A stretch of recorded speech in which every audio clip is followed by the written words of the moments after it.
So good morning everybody. Today we are going to study chapter 8 of your science textbook. Okay, class 9. And the chapter name is motion. We are going to study motion. Okay. So first we will have a basic introduction as it is the first physics chapter. Okay.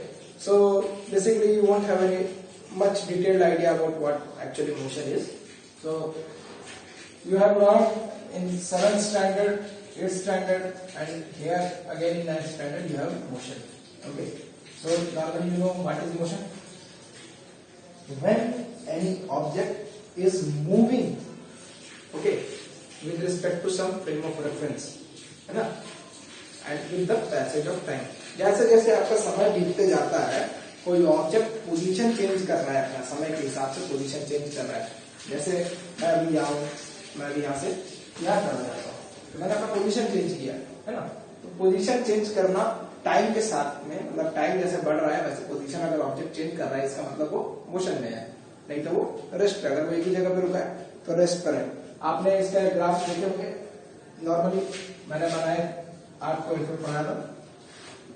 जैसे basically मैं अगर एक graph plot करता हूं,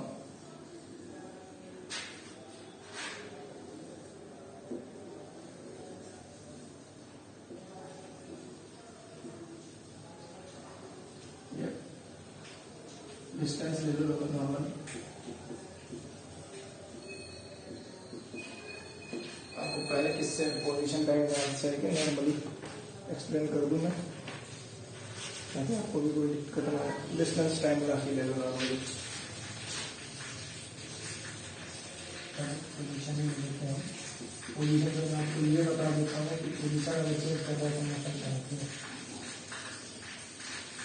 देखो time 5 second, 10 second, 15, 20, 25, 30.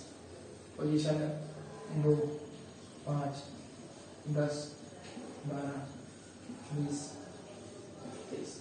अभी देखो ये 0, 5 सेकेंड, 10, 15, 20, 25, 5, 10, 15, 20, 30, 30, 35 एंड सो ऑन. ठीक है. देखो समय 5 सेकंड है तो डिस्टेंस क्या है, 2 के कहीं होगा. फिर क्या 10 पे का है 5, 15 पे का 10 पे, 20 पे का 12 पे, 12 का यहाँ कहीं होगा. 25 पे का 20 और 30 पे का 23. मतलब ऐसे है. ओके, ये आपके मेजर पॉइंट्स. ठीक है. तो आपका ग्राफ कैसा गया ऐसे.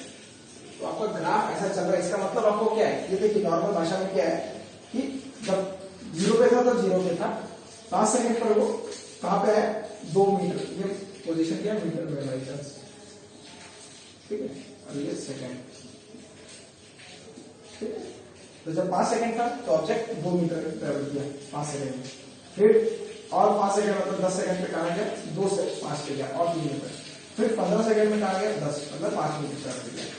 20 सेकंड में कहा गया यहां से 15 से 10 पे, 10 से कहा गया 12 पे गया.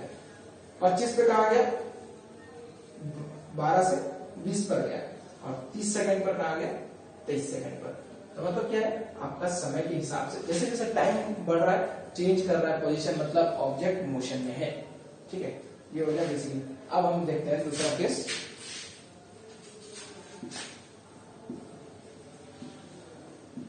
ये आप नोट कर सकते हैं आपके समझने के लिए. ठीक है. अब एक दूसरा केस ले लेते हैं.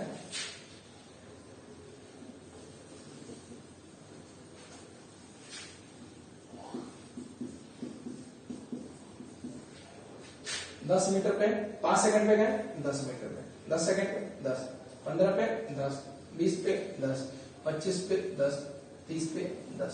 तो ऐसा क्या है, ऐसा नहीं बन जाता है. सारे पॉइंट इस पर आ गए. तो देखो ये क्या है, समझने की कोशिश करो.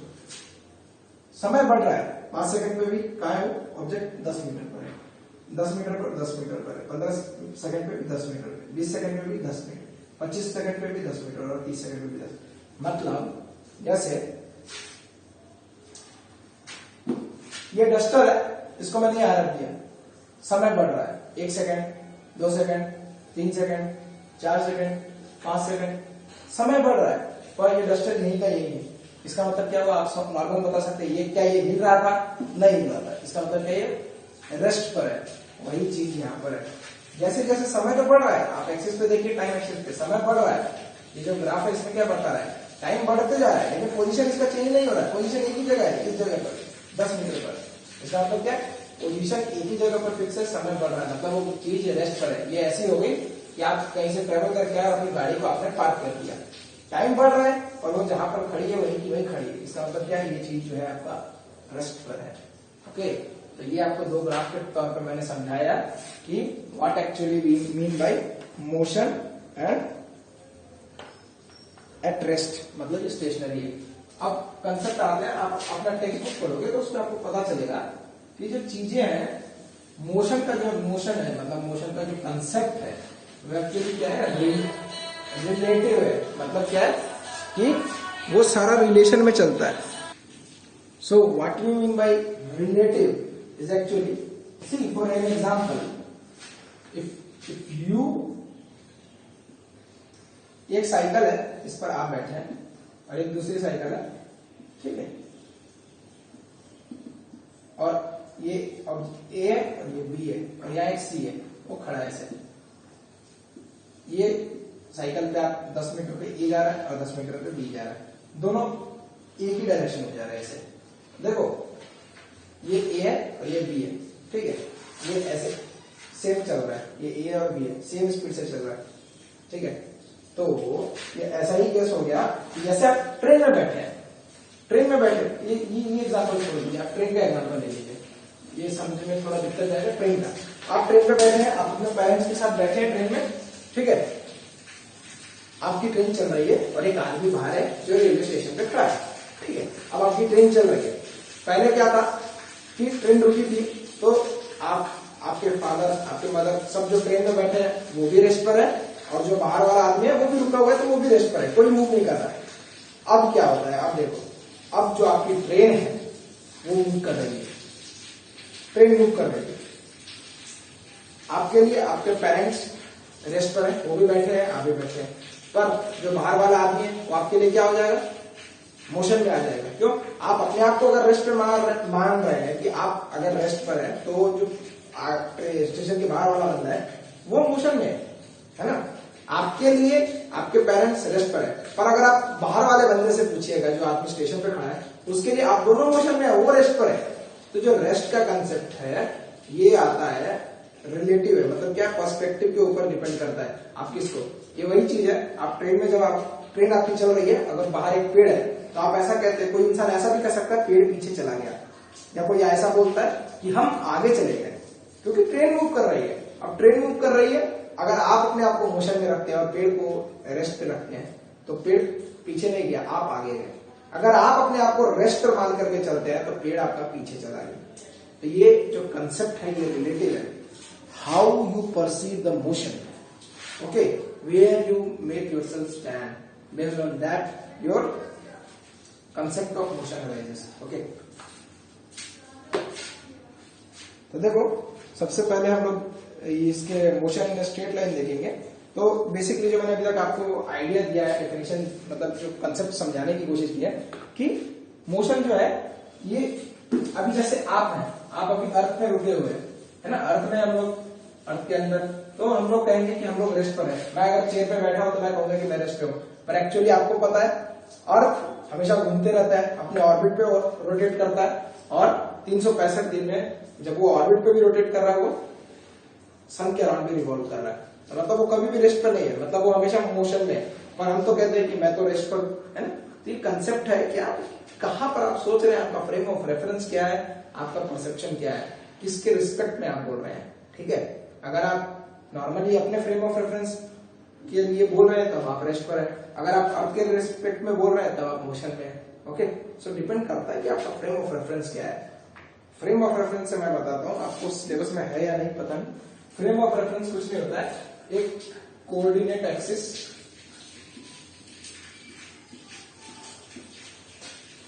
इसमें क्या होता है, coordinate axis with time and origin is your reference point.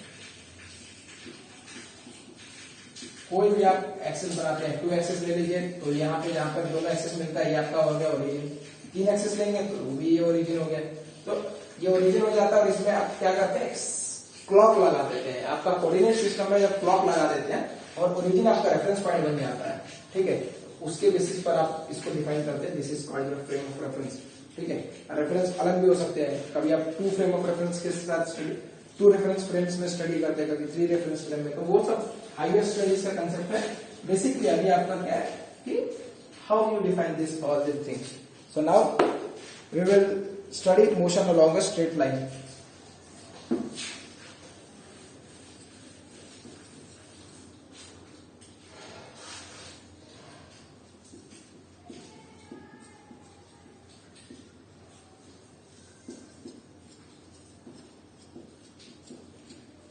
Motion along a straight line, मान के चलिए ये आपका लाइन जो है मोशन का है, ठीक है।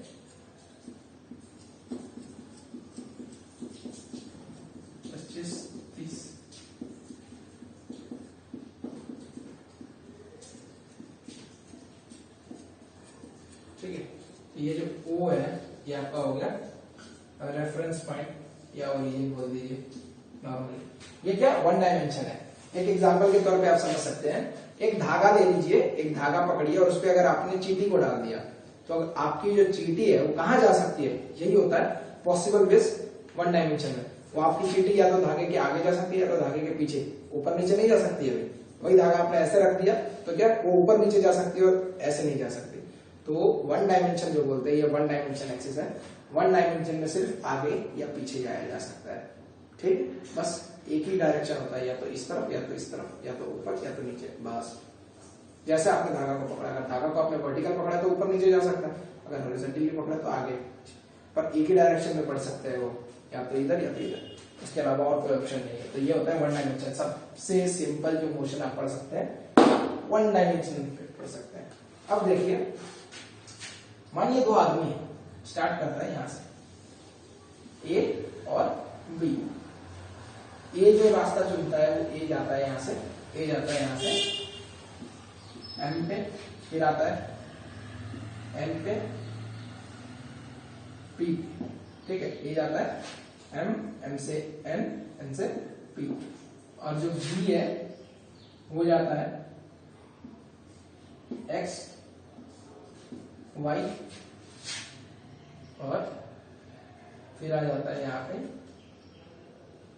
ओ पे। बी जाता है एक्स, एक्स से वाई और वाई से ओ। तो हम देखेंगे इसमें पाथ लेंथ। पाथ लेंथ का मतलब क्या हुआ, जो टोटल जो डिस्टेंस है, total distance travelled by that object is nothing but your path length. इसी को डिस्टेंस भी बोलते हैं, ठीक है। तो पाथ लेंथ आप देखिए, पाथ लेंथ ऑफ ए का पाथ लेंथ क्या होगा, ए कहां जा रहा है, एम पे जा रहा है, तो एम कितना दूर है यहां से 20 से फिर जाता है एन पे। तो यहां देखो, यहां से 20 है और यहां से 20 है, तो 20 40 हो गए। और एन से जाता है एम, एम से एन, एन से पी, तो यहां से यहां जाता है, ये हो गया 15। तो टोटल कितना हो गया 40 20 60 70 75 metre equal to path length. Path length और इसी को बोलते हैं डिस्टेंस, ओके। अब देखो हम बी का केस लेते हैं। तो बी के केस में हम देखेंगे कि बी कहां से जाता है, एक्स, पहले ओ से जाता है एक्स पे, एक्स से जाता है वाई पे, वाई पे वापस आता है ओ से जाता है एक्स, एक्स कितना 10 मीटर, फिर यहां से जाता है यहां, ये हो गया 20 मीटर, और यहां से वापस आता है यहां, तो ये हो गया 30 मीटर। 30 20 50 60 60 मीटर, ये हो गया डिस्टेंस और पाथ लेंथ, ठीक है। तो ये हो गया आपका 60 मीटर इसका हमने पाथ लेंथ या डिस्टेंस। तो ये आपको क्लियर है, डिस्टेंस मतलब टोटल या पाथ लेंथ मतलब टोटल जो उसने दूरी तय की है, जो भी दूरी तय किया है वो उसका पाथ लेंथ हो जाता है। Normally you can say, normally we can refer it as distance. ठीक है, ये हो गया डिस्टेंस। अब एक कंसेप्ट आता है डिस्प्लेसमेंट का। So what we mean by displacement. So displacement क्या होता है? ठीक है, डिस्प्लेसमेंट का अगर डेफिनेशन देखो तो it is the straight line joining the initial and final position of the object. जो भी ऑब्जेक्ट मोशन में है उसने स्टार्ट कहां से किया और एंड कहां पे किया। तो 2 पॉइंट है, दोनों पॉइंट के स्केल से जोड़ दो और जो डिस्टेंस आएगा, मतलब एक लाइन बना दो उनके बीच में, इमेजिनरी लाइन, और जो लाइन होगा वो जो दूरी है वो होता है डिस्प्लेसमेंट। अभी देखो ए के केस में ए ने स्टार्ट कहां से किया, ओ से, और एंड कहां पे किया, पी पे। तो ओपी इज इक्वल टू कितना, ओपी जो है कितना है, देखो ओ से स्टार्ट किया और पी पे खत्म किया, तो ओ और पी के बीच में दूरी कितना है, 5 मीटर। और बी के केस में ले लो, बी ने स्टार्ट किया ओ पे और एंड किया ओ पे, तो ओ से ओ के बीच में दूरी कितनी है, स्टार्टिंग पॉइंट भी यही है और एंडिंग पॉइंट भी यही है, तो दूरी कितनी हो गई, 0 मीटर, है ना, 0 मीटर। तो देखो डिस्टेंस ए का कितना है, 75 मीटर, पर डिस्प्लेसमेंट कितना है, सिर्फ 5 मीटर। और बी के केस में डिस्टेंस कितना है, 60 मीटर प्लस, लेकिन डिस्प्लेसमेंट कितना है, 0 मीटर। तो डिस्प्लेसमेंट क्या होता है, जो भी 2 पॉइंट है, ऑब्जेक्ट स्टार्ट जहां से करता है और एंड कहां पे करता है अपना मोशन, जहां से उसने अपनी मोशन या जर्नी स्टार्ट की और एंड की, उन दोनों जगह के बीच में जो दूरी है वही होता है डिस्प्लेसमेंट। तो देखो ए बी के केस में क्या था, ए ने स्टार्ट यहाँ पे की और एंड यहाँ पे की, इन दोनों के बीच में कितने का दूरी है, 5 मीटर, तो हमारा डिस्प्लेसमेंट 5। बी ने स्टार्ट यहीं से किया और एंड भी यहीं पे किया, तो ओ से ओ के बीच में जो दूरी है वो है 0 metre, hence your displacement is 0। So this is the concept of distance and displacement. थोड़ा सा डेफिनेशन बताना है, मैं बताता हूँ ये आपको एक्चुअल में होता क्या है। अब अप्लाइड पे आ गया है, अब तो जैसा आपका फिजिक्स नहीं रहेगा, it will be little bit complicated, little bit tough, आपको थोड़ा दिक्कत भी आ सकता है, पर समझिएगा तो कोई टेंशन नहीं। अभी देखिए how actually distance and displacement are. Distance, displacement, distance देखो इसका डेफिनेशन क्या है, टोटल पाथ लेंथ और total path travelled by an object. Displacement का क्या है,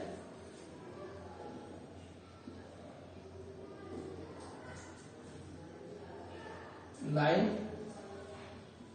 ये शॉर्टेस्ट लाइन है, इसको क्या बोलते हैं, शॉर्टेस्ट लाइन,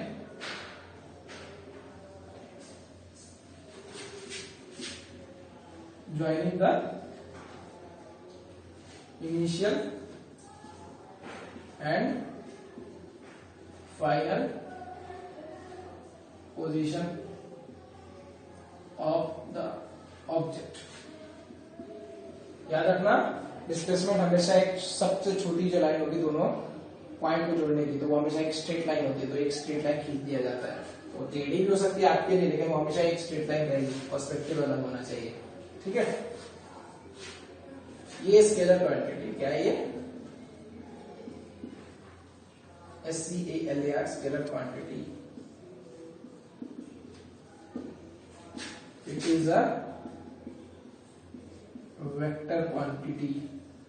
ये आपको मैंने पहले भी बताया था क्लास में, स्केलर और वेक्टर क्या होता है। स्केलर ऐसा फिजिकल क्वांटिटी होता है जिसको सिर्फ वैल्यू की जरूरत है, उसको डायरेक्शन का जरूरत नहीं है। और वेक्टर ऐसा क्वांटिटी होता है जिसको वैल्यू के साथ डायरेक्शन भी जरूरी है। तो स्केलर क्या होता है, ये हो गया, बस यही है एग्जाम इनका दोनों के बीच में डेफिनेशन। अब हम देखते हैं स्केलर और वेक्टर क्या होता है। इनका डेफिनेशन सिर्फ इतना ही है। स्केलर और वेक्टर देखेंगे। Scalar quantity which only needs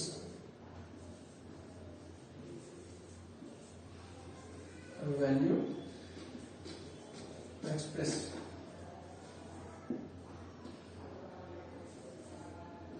ऐसे क्वांटिटीज जिनको एक्सप्रेस करने के लिए हमको सिर्फ वैल्यू की जरूरत है। Vector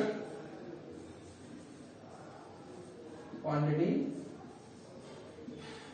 which need value and direction to express। ठीक है, एग्जाम्पल है डिस्टेंस, स्पीड, मास, इसका है वेलोसिटी, डिस्प्लेसमेंट, फोर्स एक्सेट्रा। ठीक है, सो स्केलर ऐसा क्वांटिटी होता है, फिजिकल क्वांटिटी, जिसको सिर्फ आप वैल्यू से एक्सप्लेन कर सकते हैं। जैसे स्पीड और वेलोसिटी में क्या अंतर है? मैंने स्पीड यहां लिखा, वेलोसिटी यहां लिखा। स्पीड देखो, आप बोलते हो 50 मीटर पर सेकंड में गाड़ी चला रहा हूं या 50 किलोमीटर पर आवर से गाड़ी चला रहा हूं, तो ये हो गया आपका स्पीड। और जब आप वेलोसिटी की बात करते हैं तब आपको ऐसे बोलना होता है 50 किलोमीटर पर आवर इन नॉर्थ डायरेक्शन और 50 किलोमीटर पर आवर इन नॉर्थ ईस्ट डायरेक्शन। आपको एक डायरेक्शन बताना पड़ता है, या 50 kilometre per hour towards Patna, मतलब आपको एक डायरेक्शन देना पड़ेगा। जब तक आप डायरेक्शन नहीं देंगे तब तक वो वेक्टर नहीं कहलाएगा, वो सिर्फ वो वेलोसिटी नहीं कहलाएगा, वो स्पीड ही कहलाएगा। बस आपने एक डायरेक्शन दे दिया, उसके साथ वो क्वांटिटी चेंज हो गई, वो वेक्टर क्वांटिटी बन गई। This is the beauty of physics and for people it is little bit complicated. ठीक है, तो ये हो गया। अब एक मेन आपको एक और कंसेप्ट बताने के लिए,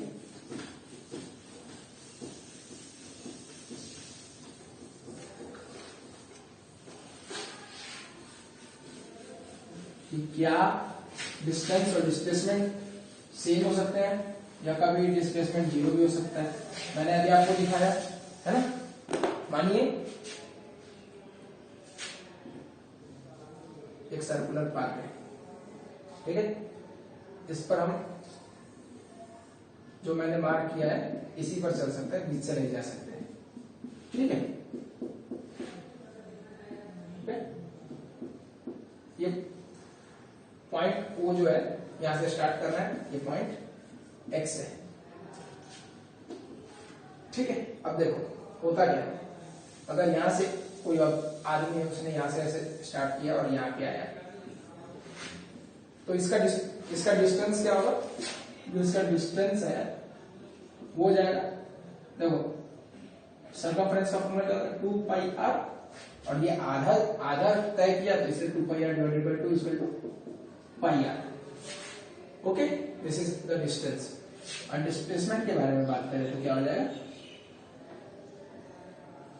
डिस्प्लेसमेंट क्या होगा? स्टार्टिंग और एंडिंग पॉइंट के बीच में स्ट्रेट लाइन, तो स्ट्रेट लाइन क्या बनेगी? ये वाली।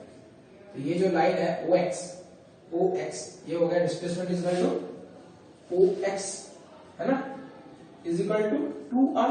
क्यों? ये डायमीटर, तो 2 टाइम्स रेडियस इज डायमीटर हो गया।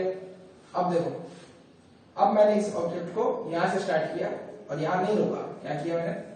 पूरा पहुंचा दिया। तो देखो डिस्टेंस क्या हो जाएगा इस केस में?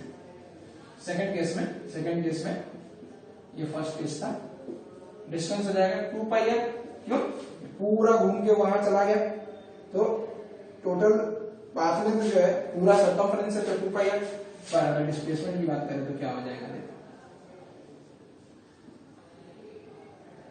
यहां से स्टार्ट किया, एंड भी यही किया, तो displacement is equal to 0। Starting point और एंडिंग पॉइंट सेम है, तो डिस्प्लेसमेंट जीरो हो जाएगा। Okay, so this is the case. तो क्या डिस्टेंस और डिस्प्लेसमेंट कभी सेम हो सकते हैं? बेशक हो सकता है, अगर सिर्फ स्ट्रेट लाइन में जर्नी है। मान के चलो तुमने महात्मा गांधी सेतु से स्टार्ट किया और महात्मा गांधी सेतु पे एंड किया, तो रास्ता जाने का एक ही है, यहाँ से यहाँ ब्रिज पे। ऐसा तो नहीं है साइड से कूद के जा सकते हैं। तो जो लेंथ होगा, अगर ये मान के चलो 8 किलोमीटर का लेंथ है, तो यहाँ से यहाँ तक का जो लेंथ है, डिस्टेंस भी 8 किलोमीटर हो गया, 8 किलोमीटर। और डिस्प्लेसमेंट, क्योंकि स्टार्टिंग पॉइंट ये एंडिंग पॉइंट ये है, तो displacement is equal to 8 kilometre. बशर्ते जो ब्रिज है एकदम स्ट्रेट होना चाहिए। कर्व्ड रहा तो फिर वापस से स्ट्रेट लाइन अलग हो जाएगा। ठीक है, जब भी स्ट्रेट लाइन में अगर ट्रेवल करता है, एकदम स्ट्रेट लाइन में जा रहा है कोई ऑब्जेक्ट, तो स्टार्टिंग और एंडिंग पॉइंट स्ट्रेट लाइन पर है, तो जितना भी दूरी होगा वही डिस्टेंस होगा, वही डिस्प्लेसमेंट होगा। Okay, so this is the criteria.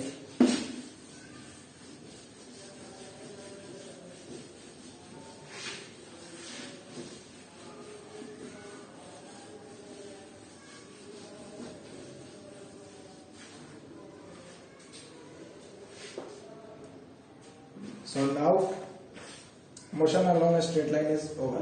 Now we have to move to uniform motion and non-uniform motion. Next topic is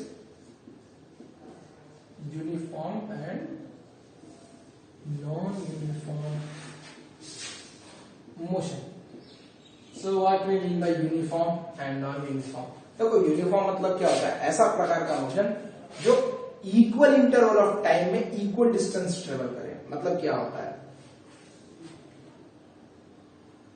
जो एक इंटरवल टाइम का होगा उसके रिस्पेक्ट में जो आपका डिस्टेंस ट्रेवल होगा वो फॉलो होते रहे बाकी के अलग टाइम इंटरवल के लिए भी।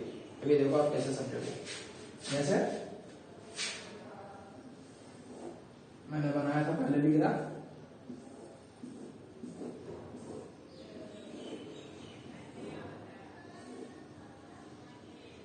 Distance time 5 second, 10, 15, 20, 25, 30।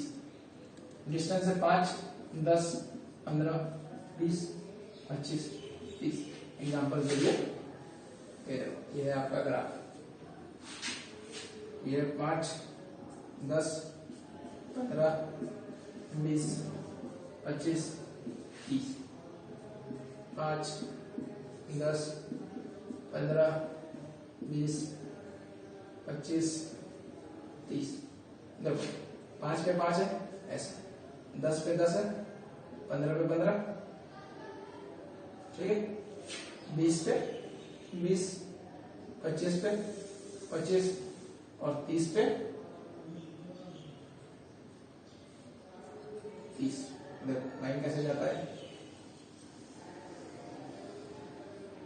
ये थोड़ा सा गड़बड़ हो गया, ये क्योंकि कैलिब्रेटेड नहीं है। अगर आप स्केल से बनाएंगे तो आपको समझ में आएगा। ये स्ट्रेट जाएगा लाइन। ये लाइन कैसा जाएगा? ये 45 डिग्री पे होगा और ये भी 45 डिग्री पे, मतलब एकदम बाइसेक्टेड लाइन। ठीक है, ये जो ग्राफ बनेगा एक्चुअली एक परपेंडिकुलर बाइसेक्टर बनेगा। 45 डिग्री इधर, 45 डिग्री इधर, 90 डिग्री को एकदम बीच से काटेगा। ठीक है, तो ये जो होता है देखो 5 सेकंड में इसने क्या किया, अगर आप देखना चाहोगे 5 सेकंड में इसने 0 पे था, 0 से 5 सेकंड में 5 सेकंड जैसे हुआ तो उसने 5 मिनट ट्रेवल किया। अगले 5 सेकंड में और 5 सेकंड, 5 + 5 10। फिर अगले 5 सेकंड में 10 5 15 सेकंड हो गया। अगले 5 सेकंड में 10 से 15 मतलब और 5 मिनट ट्रेवल किया। अगले 5 सेकंड में और 5, तो मतलब टाइम अगर 5 सेकंड बढ़ रहा है तो वो डिस्टेंस कितना ट्रेवल कर रहा है ऑब्जेक्ट, और 5 सेकंड, और सॉरी और 5 मीटर कर रहा है। तो हर 5 सेकंड के लिए वो 5 मीटर ट्रेवल कर रहा है। ऐसा फिक्स्ड है, ऐसा तो नहीं कोई टाइम के लिए वो 4 मीटर भी कर रहा है, कभी 10 मीटर कर रहा है, ऐसा नहीं है। तो ये जो केस होता है जब लाइन ऐसे, जब आपका ग्राफ जो स्ट्रेट लाइन ऐसे जाता है, इसको बोलते हैं यूनिफॉर्म मोशन। ठीक है, what we call this, we call this a uniform motion when equal interval of distances are traveled in equal interval of time. This is the definition of uniform motion. Okay, now for the sake of non-uniform motion we take another graph. Now what we do, see, चलो पहले 5 के लिए 5, फिर क्या करते हैं 15, 25, 28, 28, 30, 35। यहाँ पे मैं बनाता हूँ 35 का। देखो पहले 5 सेकंड में क्या है 5, फिर 10 सेकंड में क्या है 15, फिर 20 सेकंड में क्या है 15 पे 25, फिर 20 पे 28, 25 पे 30,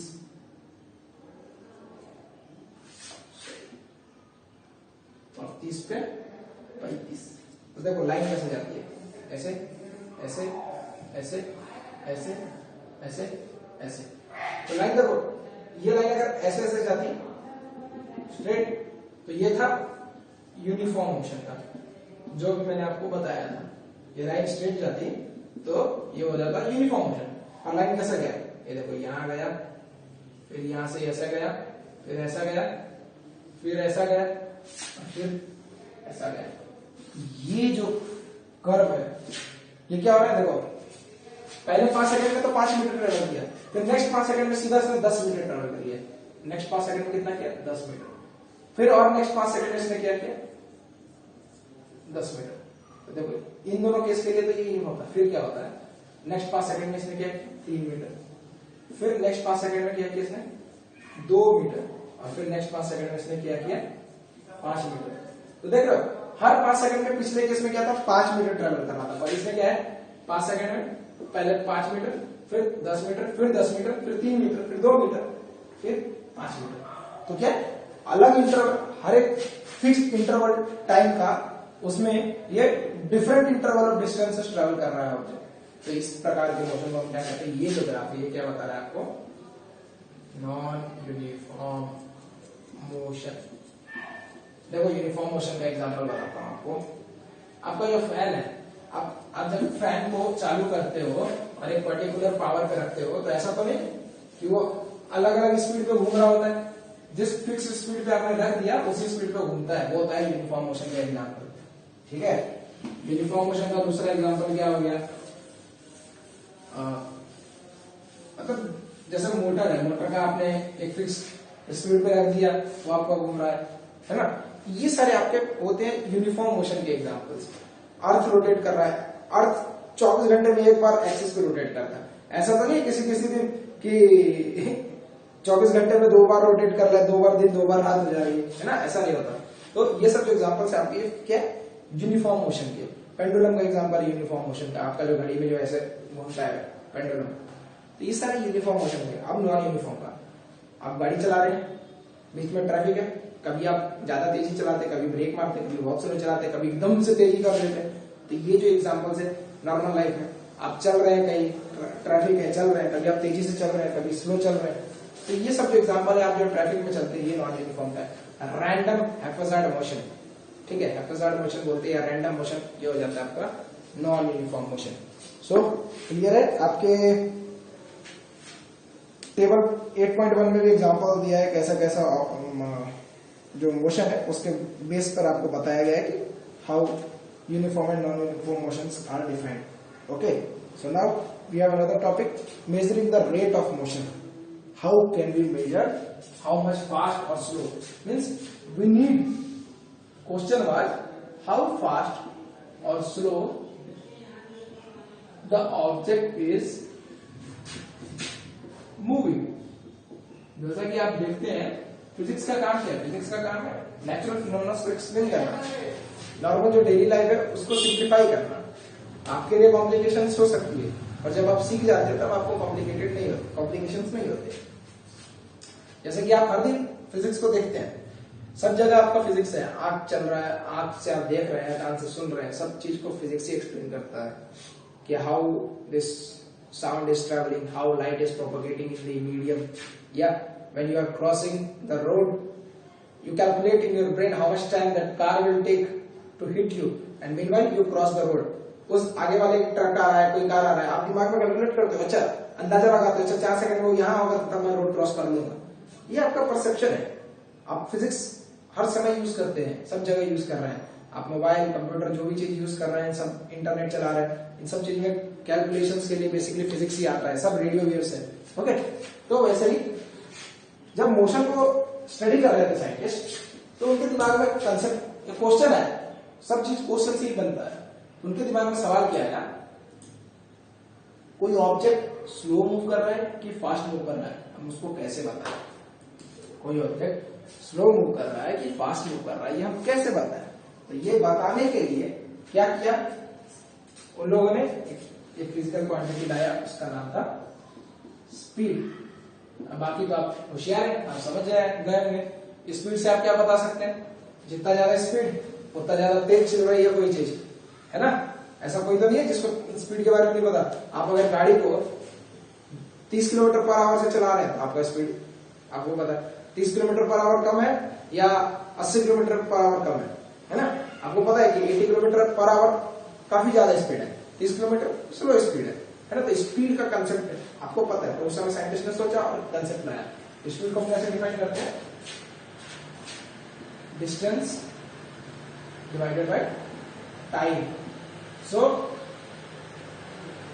how we define speed? Speed is defined as the total distance traveled by an object by total time taken.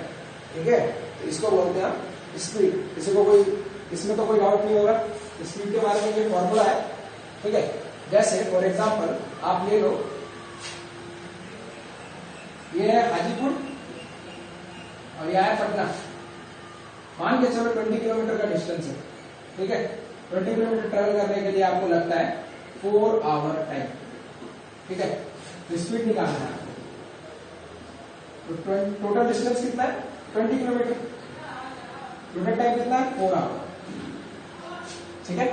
Divide कर दो, 4 5 जा 20, so 5 kilometre per hour is the speed of that person who has traveled from Hajipur to Patna in 4 hours. Okay, so this is the concept of speed. इसका unit याद रखना, अभी भी speed लिखोगे तो सिर्फ वैल्यू लिखने से काम नहीं चलता है। इसका यूनिट देखो कैसे आता है, डिस्टेंस का यूनिट क्या है किलोमीटर, तो टाइम का आवर। ये बड़े स्पीड के लिए होता है, अगर नॉर्मल स्मॉल है तो डिस्टेंस का मीटर, तो इसका second. 100 metre per second, kilometre per hour, ये सब भी यूनिट है इसके स्पीड की। ओके, क्लियर है?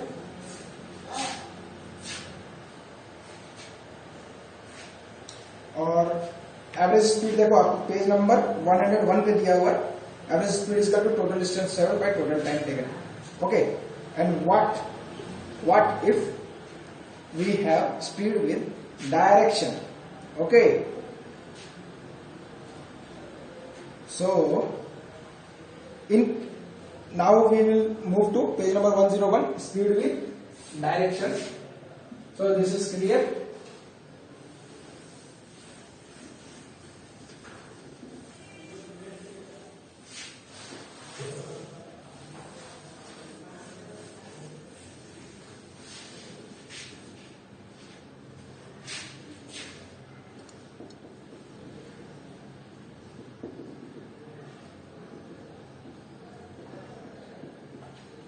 Speed with direction. Okay, so now which quantity is associated with speed when we give speed a direction? That is called velocity. Normally for the motion you will come ahead in this chapter. There is two types of velocity we will be dealing with. One is initial velocity and one is final velocity. Normally we define velocity with, means we denote velocity with v. Okay, v. Okay, normally for you. Okay, so now how we define average velocity? There is a concept of average velocity. Okay, so average velocity is what? If an object is moving with velocity and time is taken to complete some distance. Actually it is not associated with distance, it is associated with displacement. When you have displacement, then we use velocity concept, and if some object is there and it is traveling some displacement in some given time, then we have the concept of average velocity. Because velocity, how can you change velocity? Velocity को आप change कैसे कर सकते हैं? Just by changing its direction you change the velocity.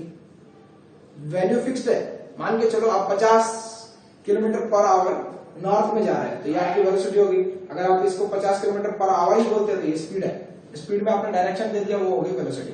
अब आप मान के चलिए एकदम स्ट्रेट जा रहे हैं, नॉर्थ है इधर मान लीजिए 50 किलोमीटर पर आवर से आप जा रहे हैं ऐसे, आपको वेलोसिटी चेंज करना, आपने बस गाड़ी को ऐसा थोड़ा सा भी टेढ़ा किया ना, वैल्यू फिक्स रहने दो, 50 किलोमीटर पे चल रहे थे, बस आपने डायरेक्शन चेंज कर दिया, वेलोसिटी चेंज हो जाएगी। Either you change the direction, velocity changes, either you change the value of the velocity, मतलब 50 किलोमीटर पर आवर से चल रहे हैं, इसी डायरेक्शन में 50 किलोमीटर से चलते चलते आप 40 किलोमीटर पे आ जाएगी, वेलोसिटी चेंज होगी। To change velocity, either you change the value, either you change the direction. In both circumstances, your velocity changes. So, to explain this, because velocity कभी भी आप fixed speed से travel नहीं कर सकते, so to work on that thing, we came with the idea of average velocity. How we define average velocity? It is initial velocity plus final velocity divided by 2. Okay, the formula says how we define average velocity is, it is explained by initial velocity. I said velocity we defined by v. So when we come now, we have introduced initial velocity and final. So initial velocity is defined by u initial velocity and v final velocity. So average velocity is equal to initial velocity plus final velocity and whole divided by 2. So the formula becomes u plus v divided by 2 is equal to average velocity. Okay, so this is the concept of average velocity. When you know the average velocity, you just multiply it by the time and you know the displacement the object has traveled. Okay, तो आपके जो book में formula है average velocity का, ऐसे भी denote कर सकते हैं VAV. ओके, सो VAV मतलब V एवरेज, वेलोसिटी एवरेज। हर एक अभी आप ऐसा पढ़ रहे हैं, आप जब हायर स्टैंडर्ड्स में जाइएगा आपको अलग नोटेशंस मिलेंगे, पर आपके लिए अभी ऐसा है। ओके, और इसका यूनिट भी वही होगा। Okay, same as unit of speed. इसका यूनिट क्या होगा? डिस्प्लेसमेंट का यूनिट क्या होता है? नॉर्मली वेलोसिटी को क्या डिफाइन करते हैं हम? Velocity is defined as displacement divided by time. Okay, इसका भी यूनिट क्या होता है? डिस्प्लेसमेंट का मीटर होता है और टाइम का सेकंड होता है। सो मीटर पर सेकंड और metre second inverse both are the unit of velocity. ठीक है? So now we come to the concept of rate of change of velocity. What we mean by rate of change of velocity? You should know what actually mean by rate. Whenever you say rate, it means you have to divide the quantity by time. जब भी आपके physics में, science में कभी भी rate का term आता है, RATE, रेट टर्म आता है, समझ के चलिए डिवाइड कर देना है क्वांटिटी को टाइम से। बेसिकली हमेशा नहीं, basically rate of change of velocity. Page number 102 NCERT text book 8.3, topic number 8.3, rate of change of velocity. तो कहने का संबंध क्या है कि वेलोसिटी डिवाइडेड बाय टाइम अगर हम करते हैं तो आपको क्या मिलता है? ठीक है, तो ये जब आप पूरा पढ़िएगा तब आपको पता चलेगा। एक फिजिकल क्वांटिटी साइंटिस्ट लोगों ने भी दिया। ठीक है, अभी देखो नॉर्मली आपने हमेशा एक्सेलरेटर नाम सुना है। आप हमेशा गाड़ी चलाते हो, लेफ्ट हैंड में आपका क्लच रहता है, राइट हैंड में रहता है। आप इसको ऐसे ऐंठते हो तो आपकी गाड़ी स्पीड भागती है, उसको आप क्या बोलते हैं? एक्सेलरेटर। जैसे आप एक्सेलरेटर को घुमाते हो तो आपका गाड़ी क्या होता है? अगर आपकी गाड़ी स्लो है तो आपकी गाड़ी स्पीड होती है ना? आपने ये शब्द सुना है, बचपन से सुना है, पर उसको हम एक्सेलरेटर बोलते क्यों है? वो एक्चुअली अगर आप साइंस देखिएगा, जब आप एक्सेलरेटर को घुमाते हैं तो आपकी वेलोसिटी को इंक्रीज करा देता है। अगर आप स्ट्रेट लाइन में जा रहे हो तो आपकी वेलोसिटी इंक्रीज होती है। कुछ भी आप पर्टिकुलर इंस्टेंट के लिए भी अगर आप देखोगे तो आप हमेशा वेलोसिटी में रहते हो, बस आपकी वेलोसिटी कंस्टेंटली चेंज होती रहती है, ठीक है। ये बहुत छोटी लेवल पे आप देखोगे तब दिखेगा, मतलब समझने की कोशिश करोगे तब, ऐसे नहीं, क्योंकि नॉर्मली आप स्पीड के टर्म्स में बात करते हो। होता क्या है कि अभी जैसे आप पढ़ रहे हो नॉर्मली चीजें, ठीक है, ये सब ऐसे डिफाइन नहीं होती, ये सब आपको समझाने के लिए। आप 11th में जब आओगे कैलकुलस, ये सारी चीजें कैलकुलस के थ्रू डिफाइन होती है, और कैलकुलस में सब चीजों को बहुत छोटा माना जाता है या बहुत बड़ा, छोटी चीजों को जोड़ा जाता है, तब उससे ये सब डिफाइन होती है, डेफिनेशन आती है। तो जब आप एक्सेलरेटर घुमा रहे हैं तो हो क्या रहा है, जो आपकी स्पीड है वो बढ़ रही है, मतलब आपकी वेलोसिटी चेंज हो रही है, तो इसलिए उसको फिजिकल क्वांटिटी को हम क्या बोलते हैं, ये जो चीज है इससे एक फिजिकल क्वांटिटी आता है, साइंटिस्टों ने पढ़ा और उस फिजिकल क्वांटिटी का नाम दिया मैंने एक्सेलरेशन। क्या नाम दिया इसको, acceleration, ACCELERATION। Acceleration is defined as the change in velocity. How it is defined as the change in velocity for unit time, या फिर वेलोसिटी को चेंज होने में कितना समय लगा हमको, ओके, हम उसको ऐसे डिफाइन करते हैं। मतलब क्या होगा, चेंज इन वेलोसिटी, और इस चेंज को होने में समय कितना लगा, मतलब time taken by object to achieve this change in velocity। Change in velocity मतलब हम कैसे बता सकते हैं, तो हम नॉर्मली ऑब्जेक्ट का चेंज इन वेलोसिटी कैसे बताते हैं,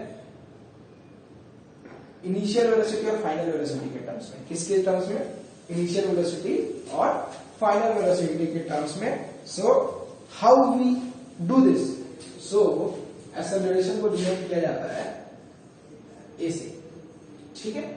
अब चेंज इन वेलोसिटी कभी भी चेंज करते हैं हम, तो जो लास्ट में बचता है फाइनल और जो स्टार्टिंग में होता है इनिशियल, तो फाइनल में से हम इनिशियल को घटाते हैं। चेंज को देखने के लिए स्टार्टिंग में क्या था उससे आपको पता नहीं चलता है, लेकिन फाइनल में क्या है वो चेंज होता है, तो फाइनल में से फाइनल वेलोसिटी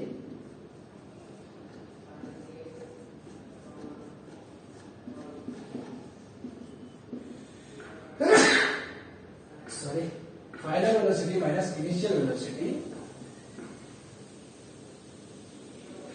डिवाइडेड बाय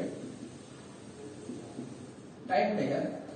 तो अगर इसको आप देखोगे, टाइम को अगर आप t2 और t1 में डिनोट करते हो तो फाइनल वेलोसिटी v से डिनोट होता है, इनिशियल वेलोसिटी u से डिनोट होता है, t2 माइनस t1। अगर आप स्टार्टिंग से कर रहे हैं, मतलब आपका ऑब्जेक्ट रेस्ट पे था तो t1 इज इक्वल टू 0 है, तो आपका इक्वेशन क्या बन जाता है, a is equal to v minus u divided by t। बस it is as simple as that, okay.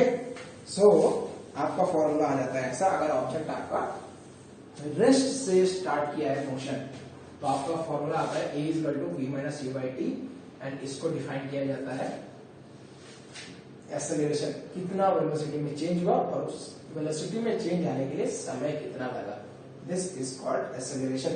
अब इसका यूनिट क्या होगा, सोचो, देखो वेलोसिटी है v माइनस u, यही करता हूं, तो ये अब ऐसा तो नहीं है कि आप 1 लीटर में से अगर आपने आधा लीटर घटा दिया तो आपको कितना आंसर आएगा, आधा लीटर। यूनिट क्या है, सेम है, लीटर में से अगर लीटर घटाओगे तो लीटर ही आएगा ना, ऐसा तो नहीं है कि यूनिट आपका केजी हो जाएगा।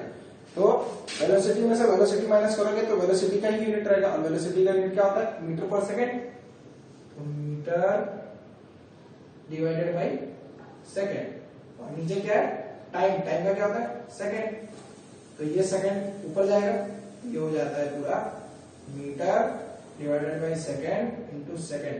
तो एक्सेलरेशन का यूनिट क्या हो जाएगा, metre divided by second into second is equal to metre second inverse square. एक सेकंड में इसको अच्छे से ही कर देता हूं।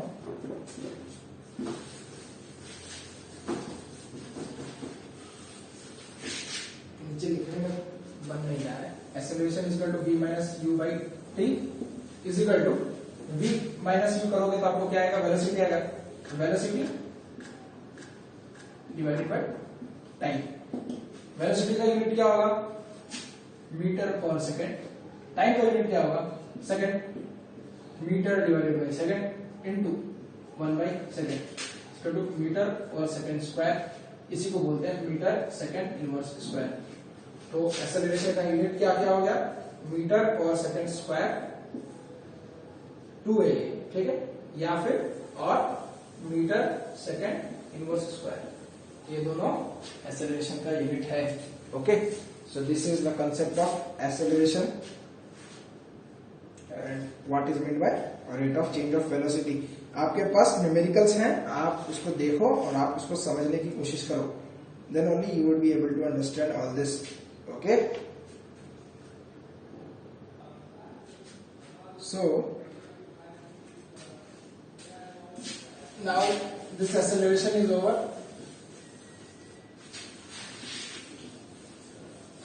See, I am here for explaining concepts. You have to go through your book to know more about each topic. Okay, means to know in detail. I know these things, I can explain these things, but you should be able to understand all these things, and this board alone can't explain you all these things. You have to read that book. You have to read reference materials, and then you will be thorough with the concept. You have to understand the concept, rest everything you will be able to understand. Okay, so acceleration, how you know, how will you explain an accelerated motion or a decelerated motion? Actually, see, when you are moving, I don't know it is given or not, but to explain this thing, what actually happens when you pull this accelerator, है ना? So what actually happens if you are pulling this accelerator suddenly? What will happen? Your velocity will increase. Okay, if you are on a bike, you pull the accelerator, your velocity will increase. जैसे ही आपकी velocity increase होती है, तो आप क्या करते हैं? आपकी गाड़ी तेज चलेगी। आगे जाकर के अचानक से आपका दिखा कि आपको रास्ता एकदम क्लियर है, आपने क्या किया, अभी गाड़ी से ओवरटेक किया और उसके बाद फुल एक्सेलरेटर दे दिया। अब क्या कर रहे हैं आप, बार बार एक्सेलरेटर दे रहे हैं या ब्रेक मार रहे हैं, धीरे धीरे क्या आपका वेलोसिटी कॉन्स्टेंटली चेंज हो रहा है, ठीक है। तो वेलोसिटी चेंज हो रहा है, या जब नॉन यूनिफॉर्म मोशन एक तरह से आपका वेलोसिटी बार बार चेंज हो रहा है, जब आपका वेलोसिटी बार बार चेंज हो रहा है धीरे धीरे, अगर आप बढ़ा रहे हैं आपकी वेलोसिटी धीरे धीरे कभी कभी कुछ करके, लेकिन आपकी वेलोसिटी बढ़ते जा रही है, ये होता है एक्सेलरेटेड मोशन। जब आप एक्सेलरेटर को घुमा रहे हैं, आपकी वेलोसिटी बढ़ रही है, वो होता है एक्सेलरेटेड मोशन। इसको बोलते हैं ACCELERATED, एक्सेलरेटेड मोशन। और जब आप उल्टा करते हैं, देखिए जब आप ब्रेक लगा रहे हैं तब भी क्या होता है, आपकी स्पीड वेलोसिटी धीरे धीरे कम हो रही है, वो भी वेलोसिटी चेंज ही हो रहा है, तो उस प्रकार के मोशन में आ जाता है आपका डीएक्सेलरेशन या डीएक्सेलरेटेड मोशन। जब आप वेलोसिटी इंक्रीज करते हैं, ये इंक्रीज के केस में होता है, और यहाँ पे वेलोसिटी आपकी डिक्रीज होती है। Okay, and to know more you go through your book. Okay, so now we are on topic 8.4।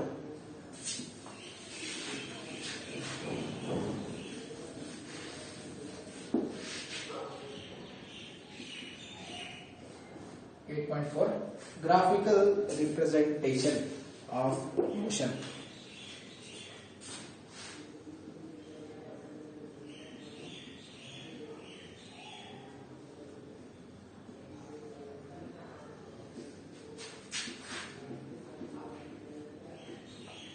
सबसे पहले मैंने इंट्रोडक्शन भी आपको ग्राफिकल रिप्रेजेंटेशन से ही दिया, तो आप अगर अपने पेज नंबर 104 पे आते हैं तो सबसे पहला आपका ग्राफिकल रिप्रेजेंटेशन क्या है, डिस्टेंस टाइम ग्राफ का, और वो कुछ नहीं है, एक यूनिफॉर्म मोशन है, डिस्टेंस टाइम ग्राफ। मैंने पोजीशन टाइम ग्राफ से समझाया था, ये है डिस्टेंस टाइम ग्राफ। देखो टाइम कभी भी आपका एक्स एक्सिस पे रहता है, याद रखना हमेशा। जो इंडिपेंडेंट क्वांटिटी है वो हमेशा एक्स एक्सिस पे रहती है, और जो डिपेंडेंट क्वांटिटी है, यह भी आपको समझ में नहीं आएगा क्वांटिटीज डिपेंडेंट कैसे इंडिपेंडेंट। डिपेंडेंट क्वांटिटी याद रखना हमेशा वाई एक्सिस पे रहती है। अब देखो,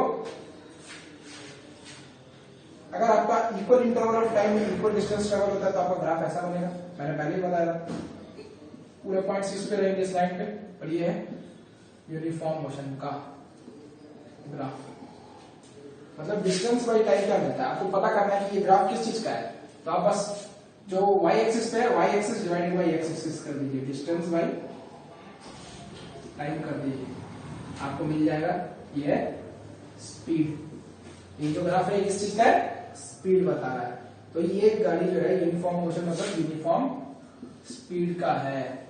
अगर यही मैं ग्राफ ऐसा बनाता हूं, पहले ऊपर गया फिर ऐसा गया फिर ऐसा गया फिर ऐसा गया ऐसा गया, तो ये जो ग्राफ है ऐसा ऐसा जो रैंडम गया हुआ है, ये क्या हो जाता है, इसकी स्पीड क्या है, देखो यहाँ पे बड़ी है, यहाँ पे थोड़ी सी बड़ी है, यहाँ पे बहुत बड़ी है, तो स्पीड क्या हो गया, घटाया है इसने, स्पीड डिक्रीज हुआ है फिर वापस से बढ़ा है, तो इस प्रकार का हो जाता है नॉन यूनिफॉर्म स्पीड। ये क्या है, नॉन यूनिफॉर्म स्पीड का ग्राफ है। ओके, सो ये आपका यूनिफॉर्म मोशन क्या है आपको मैंने बेसिकली पहले ही बताया था, तो उसी के बारे में आप बुक में डीपली बुक में स्टडी करिए, आपको क्लियर हो जाएगा। तो ये था यूनिफॉर्म मोशन, यूनिफॉर्म स्पीड का ग्राफ, ये है नॉन यूनिफॉर्म स्पीड का ग्राफ। अब हम आते हैं उसी पर 8.4 जो है figure 8.4 for car moving with non uniform speed. ये जो एग्जांपल है, ये जो ग्राफ है फिगर 8.4 पे, ये आपका ग्राफ कुछ ऐसा है, ऐसा है, ये है एक तरह से एक्सेलरेटेड मोशन, मतलब आप समझिए आपने अपनी गाड़ी का एक्सेलरेटर घुमाया और उसके बाद फिक्स रखा, क्या होगा, धीरे धीरे आपकी गाड़ी की स्पीड बढ़ती जाती है। जो जानते हैं, जो गाड़ी चलाते हैं उनको पता है, अगर आपने इसको घुमाया और घुमा के बस ऐसे ही पकड़ा है एक्सेलरेटर, क्या होती है आपकी गाड़ी का वैल्यू स्पीड जो है धीरे धीरे बढ़ता है और एक पर्टिकुलर लिमिट पे आके गाड़ी आपकी जैसे 90 किलोमीटर पर आवर पे 90 पे पहुंच गया, 90 किलोमीटर पर आवर, उसके बाद गाड़ी उससे ज्यादा तेज, जितनी आपकी गाड़ी की लिमिट उससे ज्यादा नहीं जाएगा और वहां पे पहुंचाने के बाद आपको छोड़ देगा, उसके उतने पे फिर चलती रहेगी स्पीड। तो वो जो है ये जो ग्राफ है आपका, ये एक्सेलरेटेड मोशन का है एक्चुअली, मतलब आपकी स्पीड क्या है, कंटिन्यूअसली बढ़ रही है, आपने एक्सेलरेटर घुमा रखा है अपना, ठीक है। तो ये सब था आपका यूनिफॉर्म और नॉन यूनिफॉर्म स्पीड और मोशन का कंसेप्ट।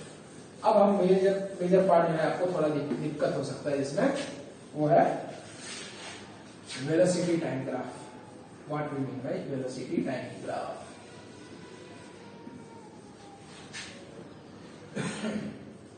वेलोसिटी और यहाँ टाइम है। तो देखो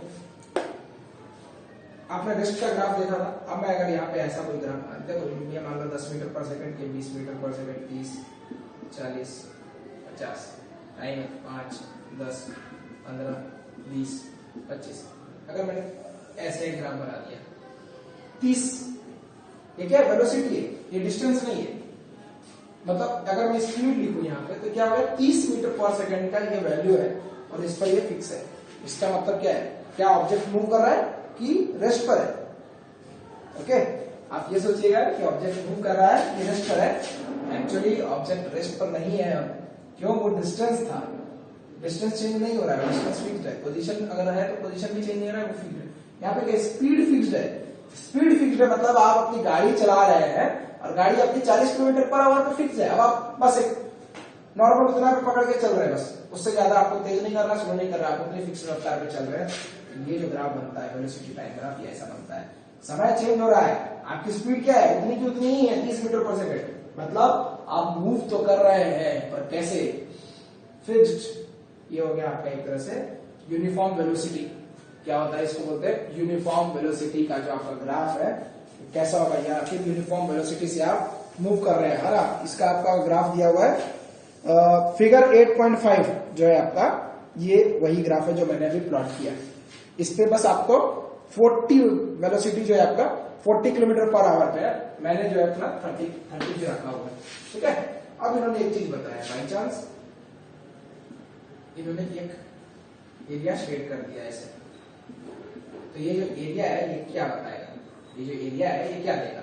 अब देखो ये जो चीज है जो वेलोसिटी टाइम ग्राफ है, ठीक है, तो ये जो वैल्यू है यहां से लेकर के यहां तक, अगर मैं इसको ए लिखता हूं, ये बी लिखता हूं, यहाँ सी लिखता हूं और यहाँ डी लिखता हूं, तो ए से बी जो लेंथ है वो एक्चुअली किसका वैल्यू है, ये टाइम का वैल्यू है।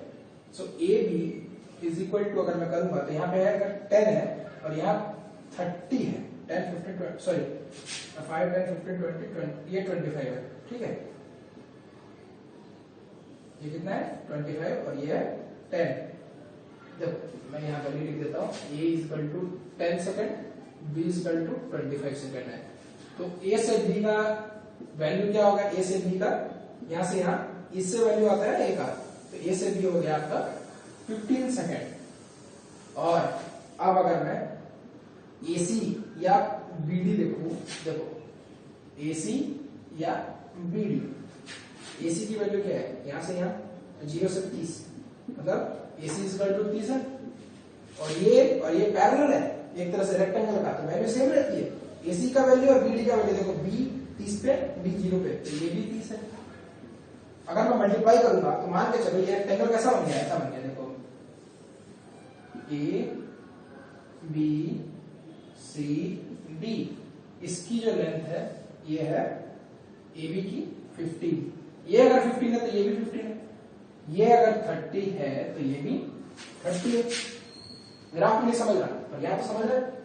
अब आपको पता है अगर मैं इसका एरिया निकालने के कहूं, एरिया कैसे निकलता है, area of rectangle length into breadth, 15 into 30, 450 square metre या 450 मीटर स्क्वायर, ठीक है। ये आ गया एरिया। ये एरिया क्या बता रहा है, ये तो इस केस में हो गया अगर मीटर है तो, इस केस में क्या है वेलोसिटी और टाइम है, वो उसके केस में था। अगर ये 15 मीटर पकड़ लो और ये 30 मीटर पकड़ लो तो ये आपका ऐसा, और यहाँ क्या है, इसका यूनिट मीटर पर सेकेंड, इसका यूनिट सेकेंड। तो ये जो आता है एरिया, ये आप मल्टीप्लाई करोगे AB एंड AC को, तो आपका जो एरिया आता है ये वाला शेडेड रीजन, ये बताता है आपका उस पर्टिकुलर यहां से AB टाइम इंटरवल के लिए आपको बताता है। ये वेलोसिटी टाइम ग्राफ है ना, तो वेलोसिटी इनटू टाइम देता है आपको।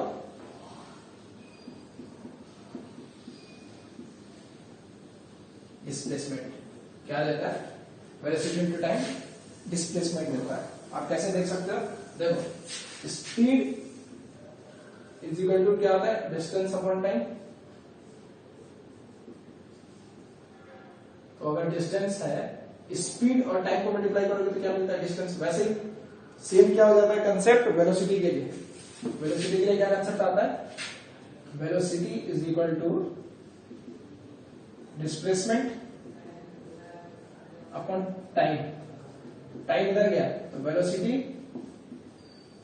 Into time is equal to displacement, है ना। उसी प्रकार ये क्या है, ये है, ये जो था A से C ये है velocity, AC is equal to क्या है 30 क्या है वेलोसिटी, और ये क्या है time. So velocity into time करोगे तो वेलोसिटी इनटू टाइम डिस्प्लेसमेंट मिलेगा। So this shaded area is nothing but displacement, and this is given in your text book. Okay, so you can go through that thing and you will know कि जितना आपको interval चाहिए उतने में कितना displacement travel किया, आप उतने का शेडेड एरिया का रीजन निकाल लीजिए और आपको डिस्प्लेसमेंट मिल जाएगा। उस टाइम मतलब ये होता है कि आपको अगर न्यूमेरिकल ग्राफ के बेस पर दिया है कि how to find out displacement from the graph, you can definitely do it from numerical methods, but graph को रीड कैसे करना है उसके लिए उन्होंने आपको ये बताया। Okay, how to interpret graph? So this is the way you interpret your graph. और अगर मैंने बोल दिया कि वेलोसिटी टाइम ग्राफ है, इसका मतलब क्या हुआ, इसका मतलब है ये यूनिफॉर्म क्या है, यूनिफॉर्म क्या है, एक्सेलरेशन क्या है, यूनिफॉर्म एक्सेलरेशन का ग्राफ है। मतलब एक्सेलरेशन क्या है, 0 है, मतलब या तो अगर एक्सेलरेशन दे रहे हो तो फिक्स्ड एक्सेलरेशन, कांस्टेंट एक्सेलरेशन। कैसे पता चलेगा, ये जो ग्राफ है किस चीज का होगा, एक्सेलरेशन का। कैसे, एक्सेलरेशन का फॉर्मूला क्या होता है,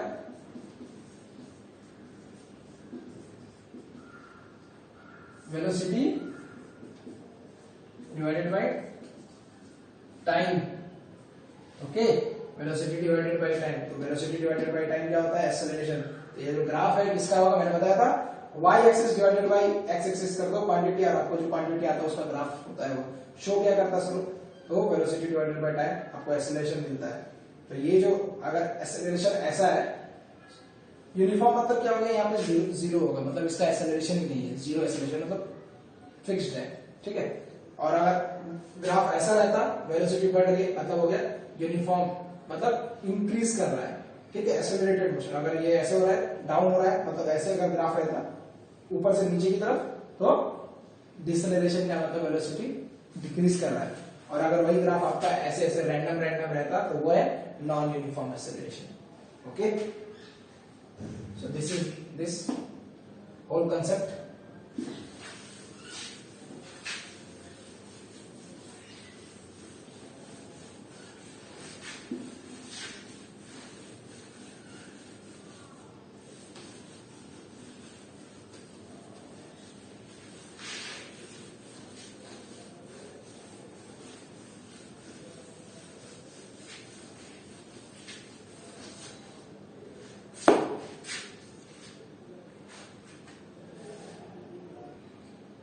So there are another graphs also in your textbook, figure 8.6, then figure 8.7, ठीक है। So in a nutshell I will give, this is velocity, okay, v, this is time, one graph, velocity, time, and another graph, velocity, time.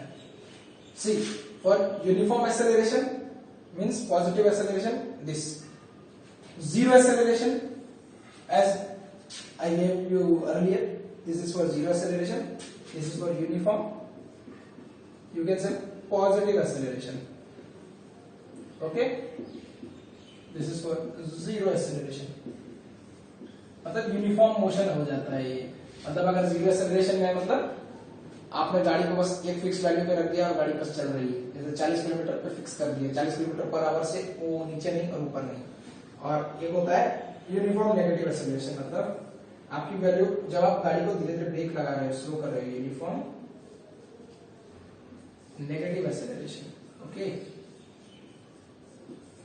और अगर इसी में आपने को बताना है, ये है वेलोसिटी और ये है टाइम, नॉन यूनिफॉर्म एक्सेलरेशन, मतलब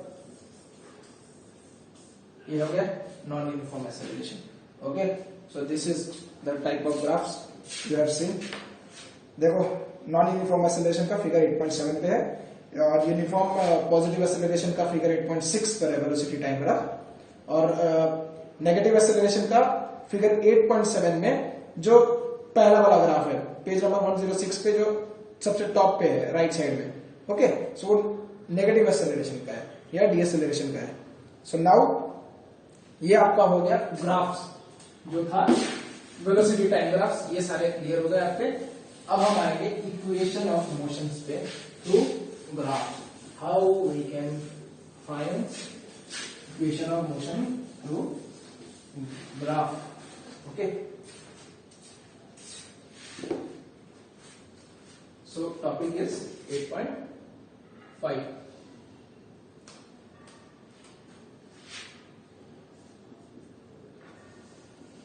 इक्वेशन ऑफ मोशन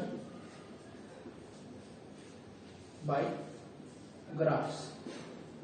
सो ये सारे हमारे न्यूटन सर के दिए हुए इक्वेशंस हैं, जिससे आप पूरे के पूरे नॉर्मली जो मोशन है, नॉर्मल जो हमारे मोशन है उसको हम डिफाइन कर सकते हैं, कैलकुलेट कर सकते हैं। What is the acceleration, what is the velocity, how much is the time taken to complete that much distance, or how much distance or displacement that object will travel. So इसमें ज्यादा कुछ नहीं है, पहला 3 equation है। पहला है final velocity minus initial velocity is equal to acceleration multiplied by time. Second is equal to s total distance is equal to ut plus half at square, and the third is final velocity square minus initial velocity square is equal to 2as. So these three equations we are going to derive, and from which topic number 8.5.1, we have 8.5.1, through that we are going to define all these things. So आपका जो graph है, major जो वो graph है, मैं पहले बना लेता हूं, उसी के थ्रू हमको सारा चीज निकालना है.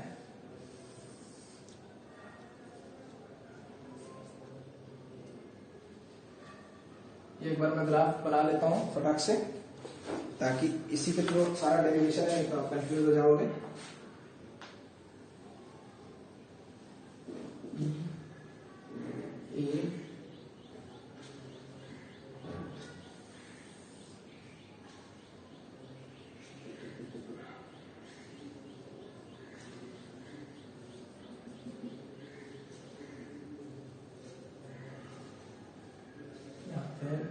बी, यहाँ है डी, ये है you,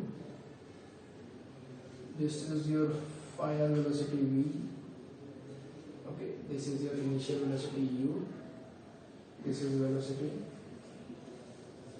this is time graph, and any point, this is t, and this is OE. Okay, so I have drawn the graph. Okay, so now what we have to do, we have to figure out all these three from the graph. So this graph is velocity time graph. Okay, so on this x axis we have time, on this y axis we have velocity.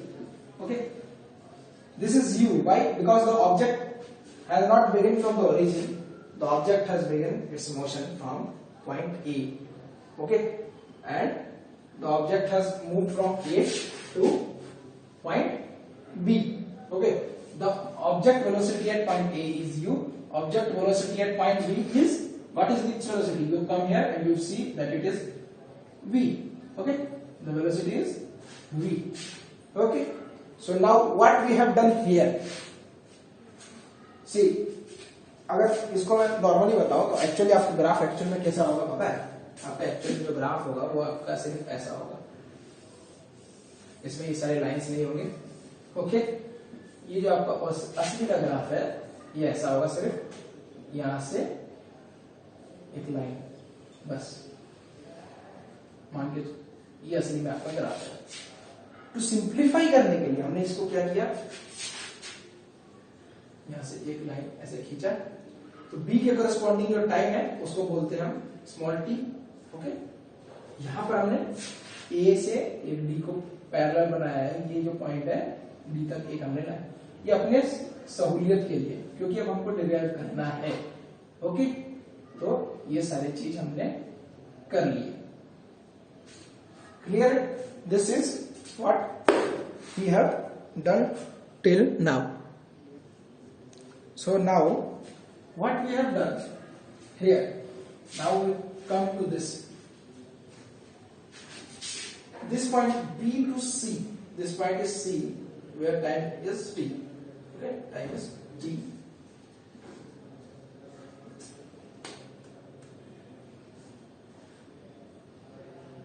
Wait, I will come finish filling this ink. So now we have this as T and this is C. Okay, अब आप diagram पे देखिए, अगर हम BC को लेते हैं, so BC is equal to क्या होगा, BC का ये पॉइंट है B और ये C. So BC is equal to BD plus DC. इसी को हम लिख सकते हैं BD प्लस DC को लिख सकते हैं OA. क्लियर है? ठीक है, अब देखो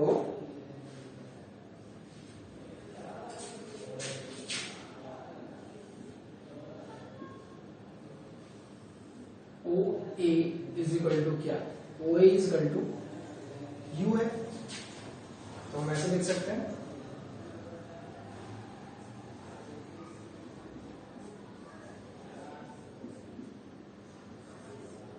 BC क्या है? BC is equal to V है।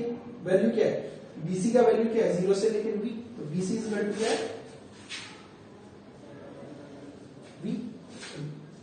यहां पे अगर मैं V लिख देता हूं, V is equal to BD plus U। This implies BD को इधर रखता हूं, U उधर भेजता हूं। V minus U is equal to BD। ये ले लो मैं, ठीक है? ये है इक्वेशन का। ये आ गया आपका BD is equal to V minus U। अब हम आते हैं कि एक्सेलरेशन क्या है। अब देखो, acceleration is equal to change in velocity per unit time. Change in velocity मतलब क्या होगा? देखो, चेंज इन वेलोसिटी कहां से हो रहा है?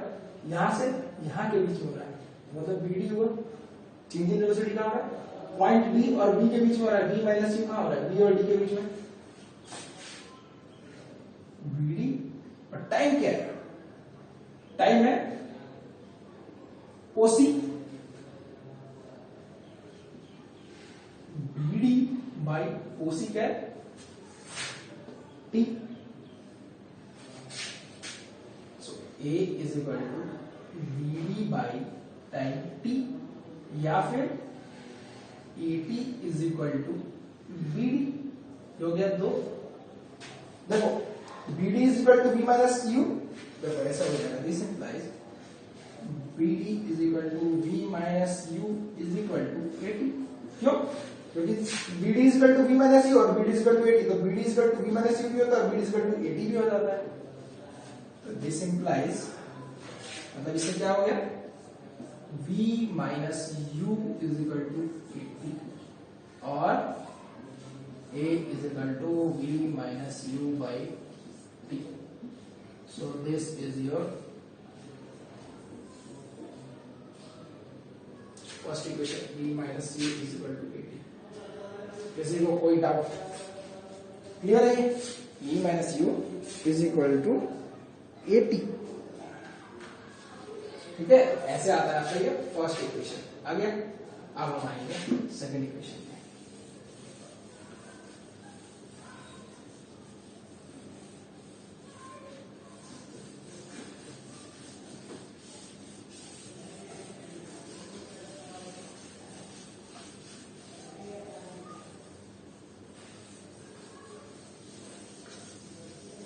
Okay, so now second equation के लिए अब क्या करना है हमको? Equation for position time relation, ठीक है? देखो, अब ये क्या है? ये पॉइंट। सो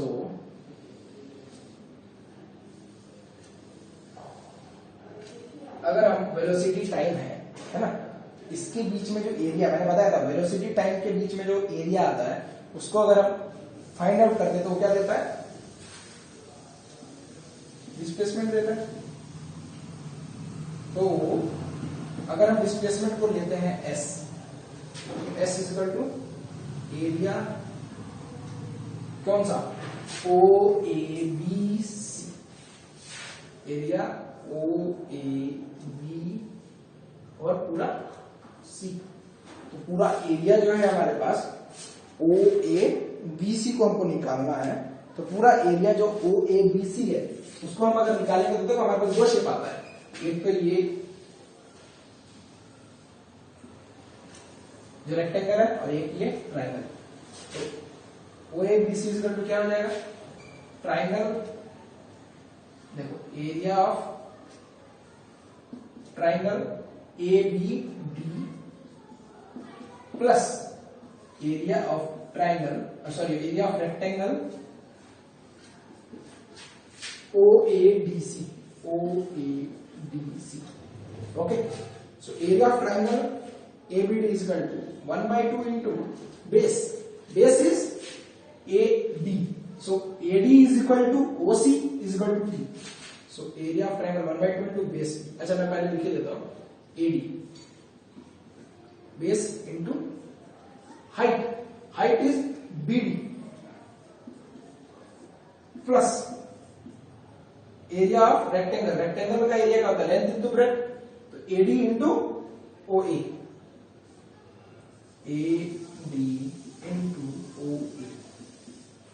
ओके, अब देखो 1/2 AD, A से D, ये जो लेंथ है यही लेंथ OC है और OC का वैल्यू T है, तो मतलब AD इक्वल टू क्या हो गया, T into 1/2 into T into BD। What is BD? BD is equal to AE is equal to क्या होगा बताओ, BD इज इक्वल टू क्या होगा, यहां से यहां मतलब V minus U, V minus U, okay, plus AD, AD मतलब OC, और OC का वैल्यू है T into OA, OA is equal to U। So हमें क्या मिलेगा, 1/2 into V minus U, V minus U is equal to 80, so T into 80 plus UT, okay.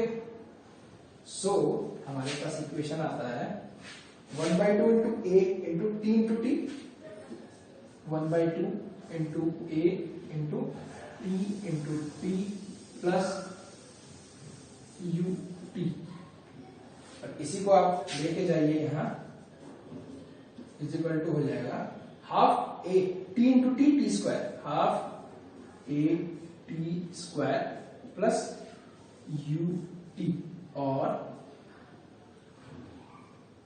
This implies S is equal to UT plus half AT square. So this is nothing but this S is equal to UT plus half AT square. So this is the derivation of second equation of motion. Okay. तो हमने start कैसे किया, displacement को S माना, तो velocity time graph का जो area आता है, एरिया क्या होगा,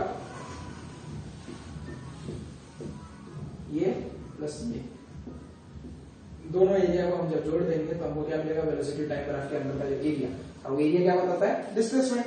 तो displacement is equal to total area. Total area के लिए हमको क्या करना होगा, इस ट्रायंगल का एरिया जोड़ना है और इस रेक्टेंगल का एरिया जोड़ना है, हमने बस वही किया। ट्रायंगल का एरिया क्या होता है, half into base into height, base क्या है AD, और AD इज इक्वल टू क्या है OC, तो OC का वैल्यू T, और BD क्या है हाइट, BD इज हाइट, तो हाइट का वैल्यू क्या है AE, तो AE मतलब V माइनस U, क्यों, यहां से यहां तक V है और यहां से यहां U है, लेकिन अगर हम पूरा V देंगे तो ये V माइनस U करेंगे तब हमको पूरा मिल जाएगा इतना बड़ा जो लेंथ है। सो V माइनस U किया, और V माइनस U क्या होता है AT, ओके। और उसके बाद बस नॉर्मल मैथमेटिकल मल्टीप्लिकेशन से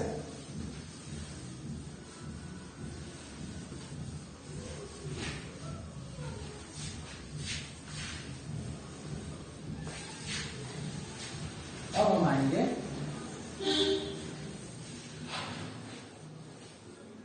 थर्ड न्यूटन का जो इक्वेशन है, ठीक है।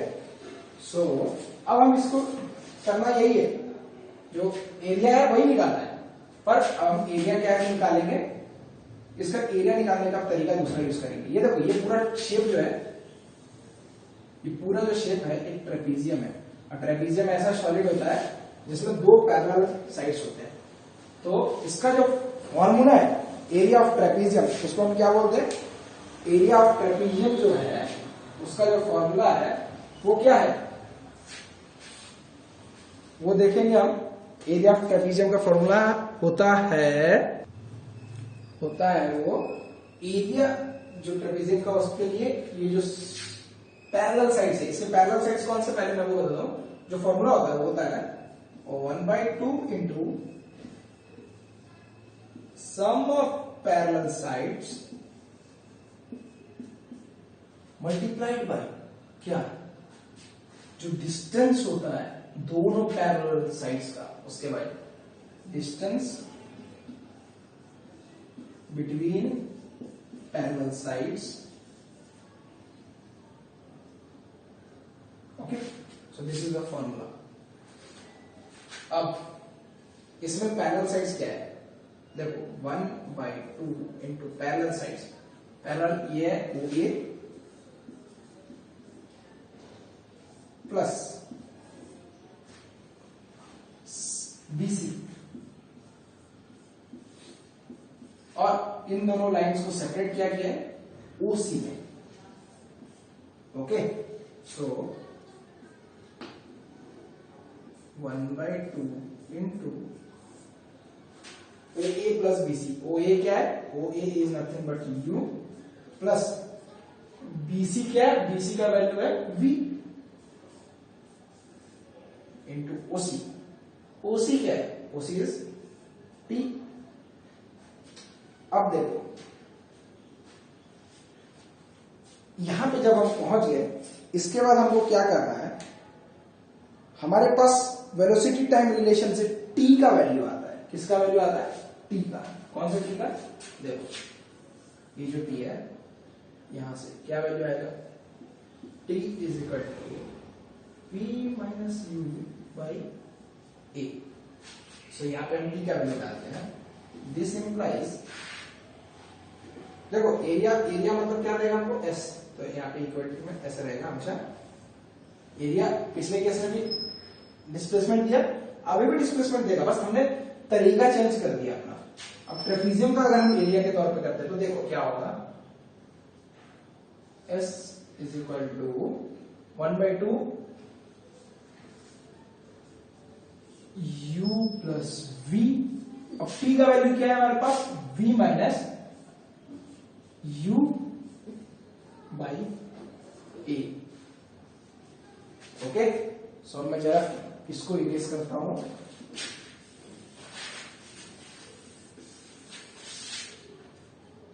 वहां से हम लेते हैं S is equal to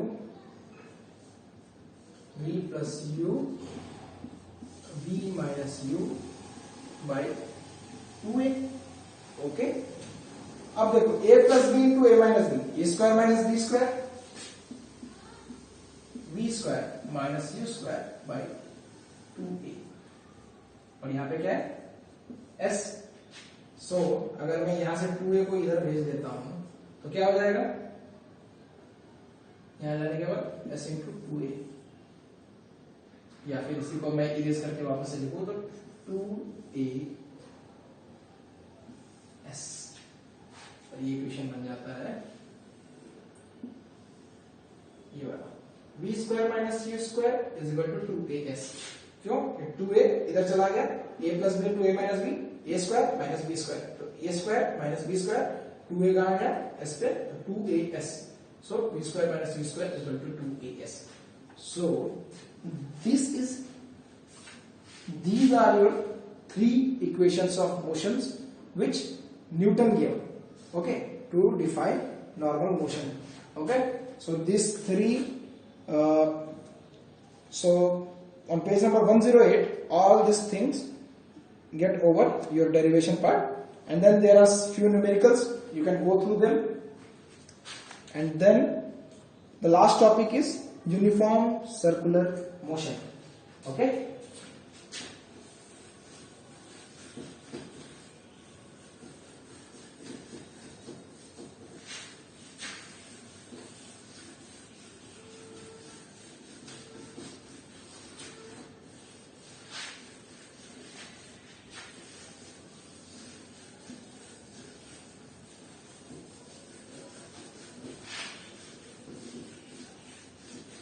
so the last topic of this chapter is uniform circular motion.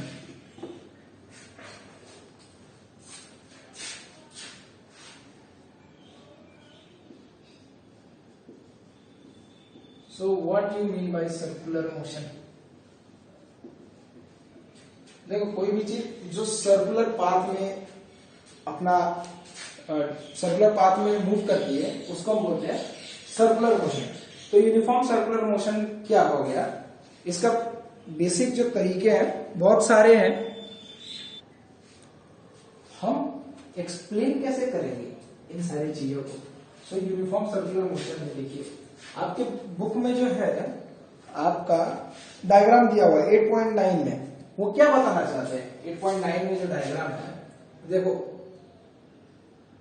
होता क्या है एक्चुअली, सी वेलोसिटी को चेंज करना है, if you wish to change velocity you can achieve this either by changing its value और direction.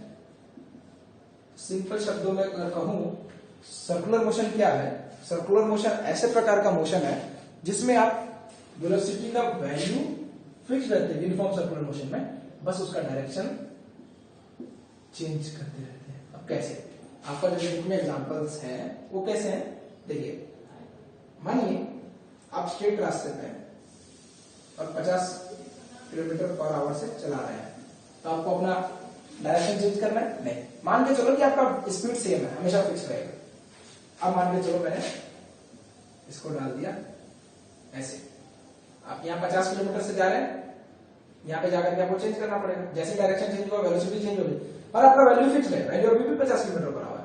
फिर यहाँ गए, यहाँ आपने चेंज कर दिया, मतलब पहला ये पॉइंट, दूसरा ये पॉइंट, फिर यहाँ आओगे तीसरा पॉइंट और ये चौथा पॉइंट, जितने बार आपको कॉर्नर मिलेगा आपको चेंज करना पड़ेगा। वही अगर मैं इसको हेक्सागन बना दूं, ऐसा कोई बात है, यहां से आपने शुरू किया, यहां से उस अब शुरू किया पहला पॉइंट, यहां चेंज करोगे, दूसरा, तीसरा, चौथा, पांचवा, छठवा, सो आपको जितने बार आपको पॉइंट मिलेगा आप उतने बार रास्ता चेंज करोगे। मान के चलो कोई मैंने ऐसा ऑब्जेक्ट दिया जो ऐसा है, ऐसा है, ऐसा है, ऐसा है, ऐसा है, ऐसा है, ऐसा है, तो देखो जितने पॉइंट है उतने पे आपको चेंज करना पड़ेगा, है ना। तो जितने भी ज्यादा पॉइंट होते जाएंगे उतने बार आपको डायरेक्शन चेंज करना पड़ेगा। और फिजिक्स का कहना है कि जैसे ही आपने वेलोसिटी का डायरेक्शन चेंज किया आपका वेलोसिटी चेंज हो जाएगा। तो देखो जैसे जैसे मैं कोने को बढ़ाते जा रहा हूं, मतलब पॉइंट्स बढ़ाते जा रहा हूं, क्या हो रहा है सर्कुलर शेप ले रहा है, और वही सर्कुलर में क्या होता है हर एक दूसरे पॉइंट पे क्या होता है डायरेक्शन चेंज होते जाता है, और जो ऐसा पाथ बनता है उसको हम क्या बोलते हैं एक सर्कल। एक सर्कल क्या होता है जिसका हर नेक्स्ट पॉइंट जो है उसका डायरेक्शन चेंज होता है, वो मुड़ते रहता है। ओके, तो अब आपको समझ में सर्कल मतलब क्या हुआ कि वेलोसिटी की वैल्यू जो रहेगी वो तो फिक्स रहेगी, पर सर्कुलर पाथ में क्या होगा उसका डायरेक्शन चेंज होते रहेगा। अगर आप ऐसा मोशन अचीव करते हैं जिसमें आपकी जो वैल्यू है वेलोसिटी की वो तो फिक्स्ड है पर डायरेक्शन आपका बार बार चेंज हो रहा है, तो इस प्रकार का जो मोशन होता है उसको बोलते हैं यूनिफॉर्म सर्कुलर मोशन। और इसका जो डेफिनेशन है, when an object moves in a circular path with uniform speed, okay, it's motion is called uniform circular motion.